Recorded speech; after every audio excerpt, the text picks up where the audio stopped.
I'm here to tell you about one of history's greatest explorers, a man whose incredible journey began in the most unlikely of ways. This is the story of Zheng He, born Ma He in 1371 in China's Yunnan province. Picture a young boy full of dreams, living in the shadow of the Himalayan mountains. But at just 10 years old, young Ma He's life changed forever when he was captured by the Ming army. Torn from his home and family, he was brought to the imperial court in Nanjing. There he was forced to undergo a painful transformation, becoming an eunuch in service to the emperor. Many would have been broken by such a fate, but not Ma He, who was then renamed Zheng He. He was determined to make the most of his new life. Zheng He received military and martial art training and also served as a bodyguard protecting the Prince Zhu Di during many battles against the Mongols. Zheng He also threw himself into his studies, mastering languages, mathematics, and the art of warfare. His quick mind and dedication didn't go unnoticed in the bustling imperial court. His intelligence and loyalty was highly regarded by the young Prince Zhu Di. When Zhu Di became the Yongle Emperor in 1402, he remembered his loyal friend. The emperor had grand plans to expand China's influence across the seas, and he knew just the man to lead this ambitious endeavor.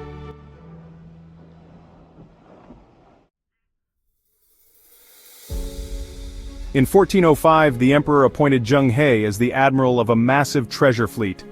Zheng He stood on the deck of his flagship, the towering 9-masted treasure ship.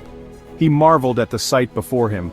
317 ships stretching across the horizon, a testament to China's naval might and ambition.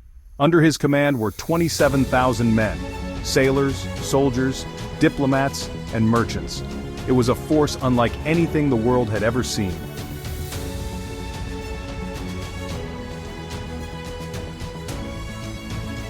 For the next 28 years, Zheng He would lead 7 voyages across the seas.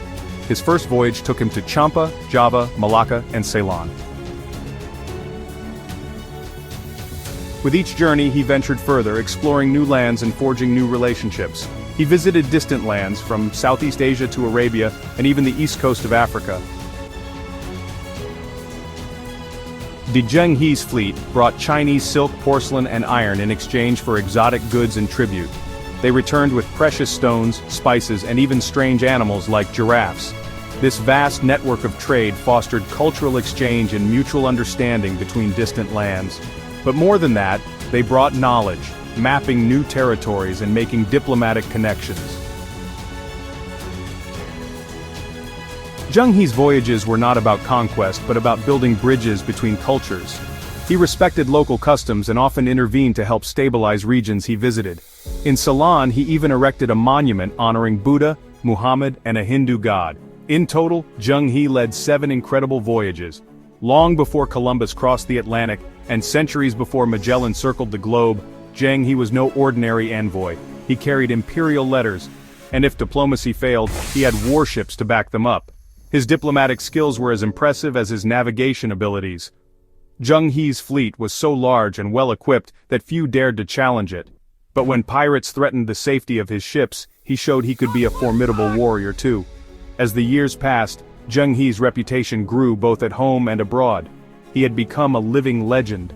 He was the admiral who had seen more of the world than any Chinese before him. The voyages of Zheng He show that Chinese ships could have ruled the Indian Ocean for many more years and possibly been able to sail to the Americas. Why didn't they? What if they had? How different would the world be?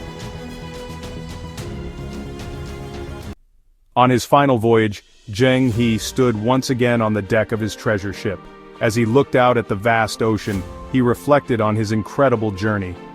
From a captive boy to the commander of the world's largest fleet, he had come further than he ever imagined. His journey was a testament to human potential and perseverance. Zheng He's legacy lives on, reminding us that greatness can come from the most unexpected beginnings, and that with courage, determination, and an open mind, we can sail beyond the horizons of our own lives. Zheng He showed us that the greatest adventures are not just about discovering new lands, but about discovering the potential within ourselves.